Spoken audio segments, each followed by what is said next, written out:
साहित्य का उद्देश्य प्रेमचंद द्वारा लिखित अध्याय स्टार्ट करते हैं। सज्जनों, यह सम्मेलन हमारे साहित्य के इतिहास में स्मरणीय घटना है। हमारे सम्मेलनों और अंजुमनों में अब तक आमतौर पर भाषा और उसके प्रचार पर ही बहस की जाती रही है। यहाँ तक कि उर्दू और हिंदी का जो आरंभिक साहित्य मौजूद है, उसका उद्देश्य विचारों और भावों पर असर डालना नहीं, किंतु केवल भाषा का निर्माण करना था। वह भी एक बड़े महत्व का कार्य था।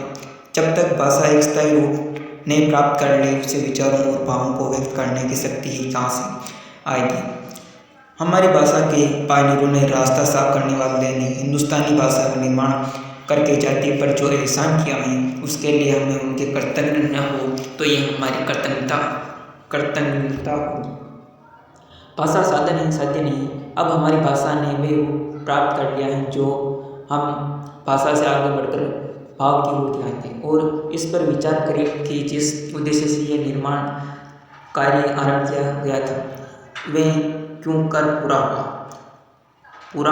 वही भाषा जिसमें आरंभ में बाबू, बहार और बेताल पच्चीसी की रचना ही सबसे बड़ी साहित्य सेवा थी, अब इस योग्य हो गई कि उसमें शास्त्र और विज्ञान के प्रश्नों की भी विवेचना की जा सके। और ये सम्मेलन इस सच्चाई की स्पष्ट स्वीकृति है। भाषा बोलचाल की भी होती है और लिखने की भी। बोलचाल की भाषा तो मीर अमन और लल्लू लाल के ज़माने में भी मौजूद थी, पर उन्होंने जिस भाषा की दाग बेल डाली में लिखने की भाषा थी, और वही साहित्य है। बोलचाल से हमें अपने करीब के लोगों पर अपने विचार प्रकट करते हैं, अपने हर्ष शोक की भावों का चित्र खींचते हैं।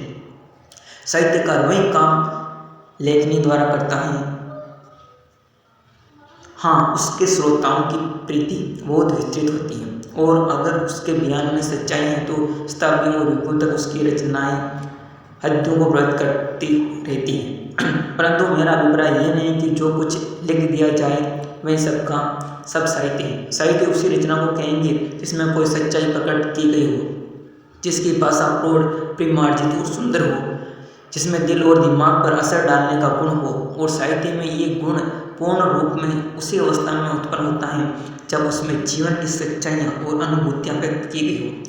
तिलिस्मात कहानियों, भूत प्रेत की कहानियों और प्रेम योग के आख्यानों से किसी जमाने में हमें भले ही प्रभावित हुए हो, पर अब उनमें हमारे लिए बहुत कम दिलचस्पी है। इसमें संदेह नहीं कि मानव प्रकृति का मर्म साहित्यकार राजकुमारों की प्रेम गाथाओं और तिलिस्माती कहानियों में भी जीवन की सच्चाइयाँ वर्णन कर सकता है और सौंदर्य की सृष्टि कर सकता है, परंतु इससे भी इस सत्य की पुष्टि ही होती है कि साहित्य में प्रभाव उत्पन्न करने के लिए ये आवश्यक है कि वे जीवन की सच्चाइयों का दर्पण हो।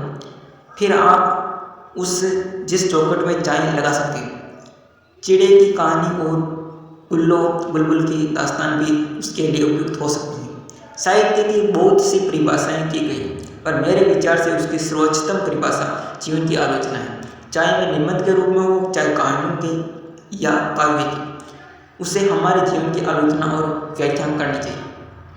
हमने जिस युग को अभी पार किया है, उसे जीवन से कोई मतलब नहीं था। हमारे साहित्यकार कल्पना की सृष्टि खड़ी कर उसमें मनमाने तिलिस्मे बांधा करते थे। कहीं फिसानी अजायब की दास्तान थी, कहीं बोस्ताने ख्याल की और कहीं चंद्रकांता सत्य की। इन आख्यानों का उद्देश्य केवल मनोरंजन था और हमारे अद्भुत रस प्रेम की तृप्ति। साहित्य का जीवन से कोई लगाव नहीं। ये कल्पनातीत था। कहानी है, जीवन। दोनों परस्पर विरोधी वस्तुएं समझी जाती थी। कवियों वासनाओं को तृप्त करना था और सौंदर्य का आख्यानों को। इन्हीं संगारिक भावों को प्रकट करने में कवि मंडली अपनी प्रतिभा और कल्पना के चमत्कार दिखाया करती थी। पद्य में कोई नई शब्द योजना, नई कल्पना का होना दाद पाने के लिए काफी था, चाहे वस्तु स्थिति से कितनी ही दूर क्यों न हो। आशियाना, गौशाला और कपस पिंजरादी, बर्फ, बिजली और खिरमन की कल्पनाएं वीर दशा के वर्णन में निराश और वेदना की विविध अवस्थाएं इस खूबी से दिखाई जाती थी कि सुनने वाले दिल थाम लेते थे। और आज भी इस ढंग की कविता कितनी लोकप्रिय है, इसे हम और आप खूब जानते हैं। निसंदेह काव्य और साहित्य का उद्देश्य हमारी अनुभूतियों की तीव्रता को बढ़ाना है। पर मनुष्य का जीवन केवल स्त्री पुरुष प्रेम का जीवन नहीं है। क्या वह साहित्य जिसका विशेष वैचारिक मनोभाव और उनसे उत्पन्न होने वाली वीर्य व्यथा निराशा आदि तक ही सीमित हो, जिसमें दुनिया की कठिनाइयों से दूर भागना ही जीवन की सार्थकता समझी गई हो, हमारे विचार और भाव संबंधी आवश्यकताओं को पूरा कर सकता है।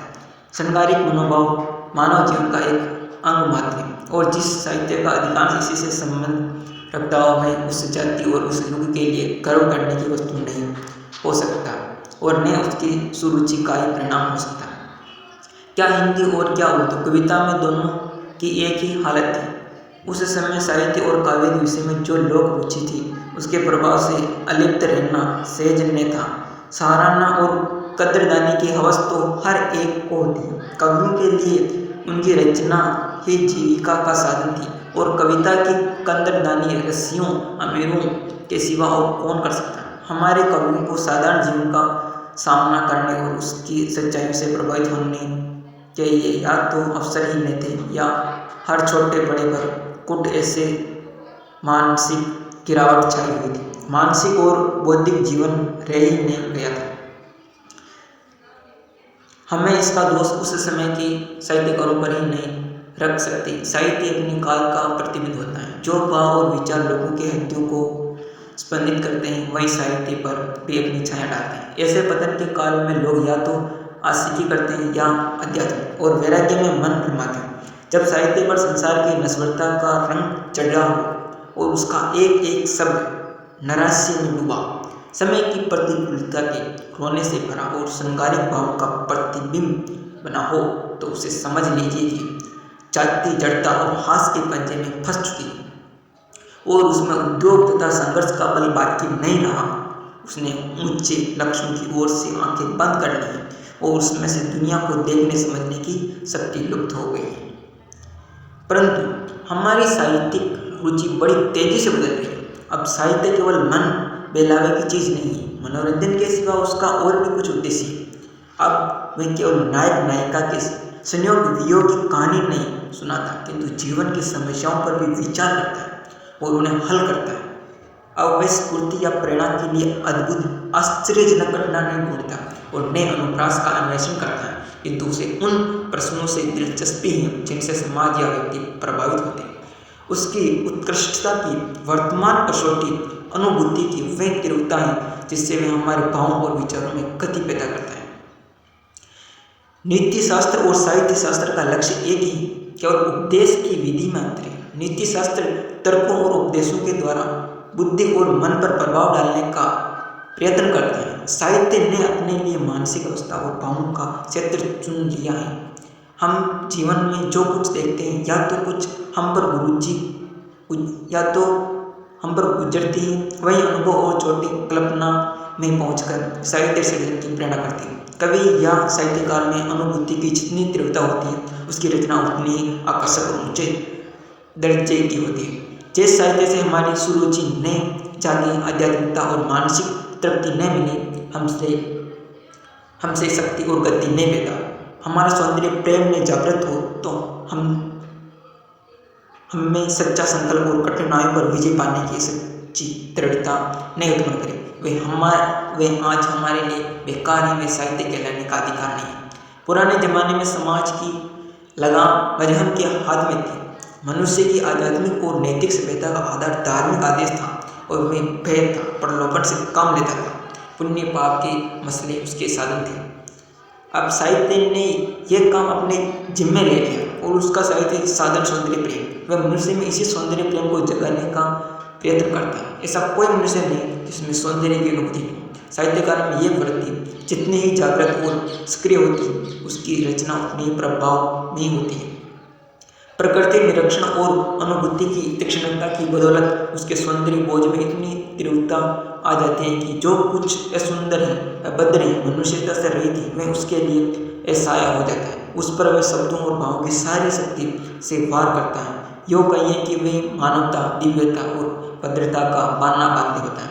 जो दलील है, पीड़ित है, वंचित है, चाहे वह व्यक्ति हो या समूह, उसके हिमायत और वकालत करना उसका फर्ज है। उसकी अदालत के सामने वे अपना इस्तगासा पेश कर सकता है और उसकी न्यायवर्तिता सौंदर्यवर्ती को जागृत करके अपना प्रयत्न सफल समझता ही। पर साधारण वकीलों की तरह साहित्यकार अपने मोह वकीलों की ओर से उचित अनुचित सब तरह के दावे नहीं पेश करता, अतिरंजना से काम नहीं लेता, अपनी ओर से बात गढ़ता नहीं। वह जानता है कि इस युक्ति से वह समाज की अदालत पर असर नहीं डाल सकता। उस अदालत का हृदय परिवर्तन तब भी संभव है जब आप सत्य से तनिक भी विमुख न हो, नहीं तो अदालत की धारणा आपकी ओर से खराब हो जाएगी और वह आपके खिलाफ फैसला सुना देगी। वह कहानी लिखता है पर वास्तविकता का ध्यान रखते हुए, मूर्ति बनाता है पर ऐसी कि उससे सजीवता हो, भाव्य व्यंजनता भी। वह मानव प्रकृति का सूक्ष्म दृष्टि से अवलोकन करता है, मनोविज्ञान का अध्ययन करता है और इसका अध्ययन करता है कि उसके पात्र हर हालात में और हर मौके पर इस तरह आचरण करे जैसे रक्त मांस का बना मनुष्य करता है। अपनी सहज सहानुभूति और सौंदर्य प्रेम के कारण वे जीवन के उन सूक्ष्म स्थानों तक जा पहुँचता है जहाँ मनुष्य अपनी मनुष्यता के कारण पहुँचने में असमर्थ होता है। आधुनिक साहित्य में वस्तुस्थित चित्रण की प्रवृत्ति इतनी बढ़ रही है कि आज की कहानी यथासंभव प्रत्यक्ष अनुभवों की सीमा से बाहर नहीं जाती। हमें केवल इतना सोचने से ही संतोष नहीं होता है कि मनोविज्ञान की दृष्टि से ये सभी पात्र मनुष्य से मिले जुलते हैं, बल्कि हमें ये इत्मीनान चाहते हैं कि वे सचमुच मनुष्य हैं और लेखक ने यथासंभव उनका जीवन चरित्र ही लिखा है, क्योंकि कल्पना के गढ़े हुए आदमियों में हमारा विश्वास नहीं है, उनके कार्यों और विचारों से हम प्रभावित नहीं होते हैं।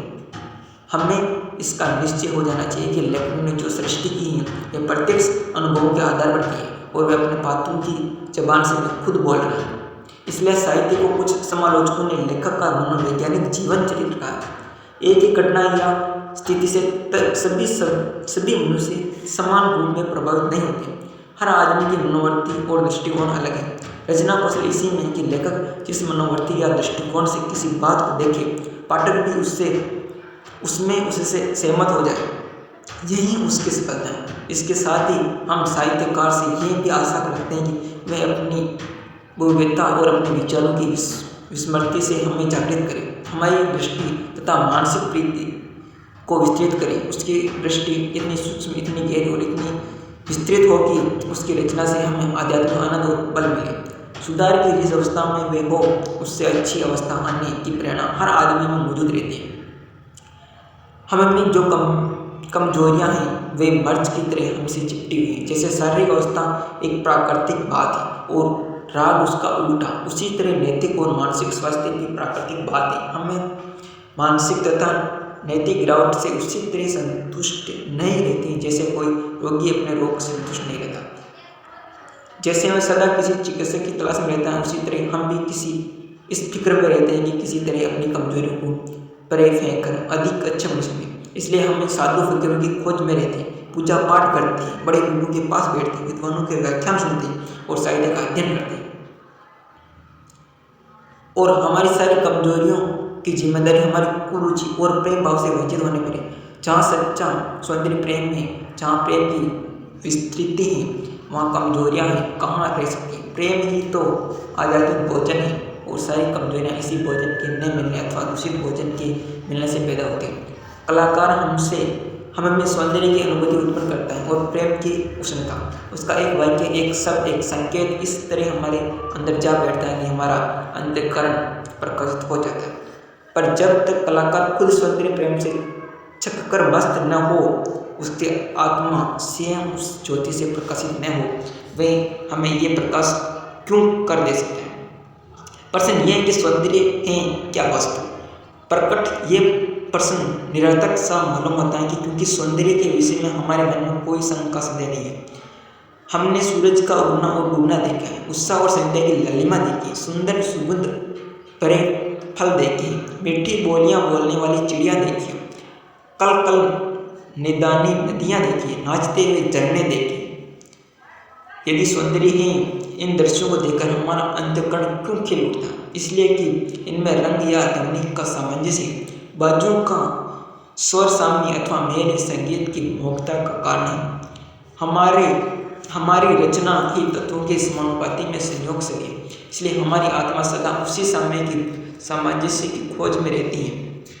साहित्य कलाकार के आध्यात्मिक सामंजस्य का व्यक्त रूप भी है और सामंजस्य सौंदर्य की सृष्टि करता है, नाश नहीं। वह इसमें वफादारी, सच्चाई, सहानुभूति, न्यायप्रियता और समता के भाव की पुष्टि करता है। जहाँ ये भाव हैं वहीं दृढ़ता है और जीवन है जहाँ इनका अभाव है वह फूट, विरोध, स्वार्थपरता है, द्वेष, तुरता और मृत्यु है। ये बिलकाव और विरोधी प्रकृति विरोधी जीवन के लक्षण हैं। जैसे रोग प्रकृति विरुद्ध आहार विहार का चिन्ह। जहाँ प्रकृति से अनुकूलता और साम्य है वहाँ संकीर्णता और स्वार्थ का अस्तित्व कैसे संभव होगा। जब हमारी आत्मा प्रकृति के मुक्त वायुमंडल में पालित पोषित होती है तो निजता, दृष्टता के कीड़े अपने आप हवा और रोशनी से मर जाते हैं।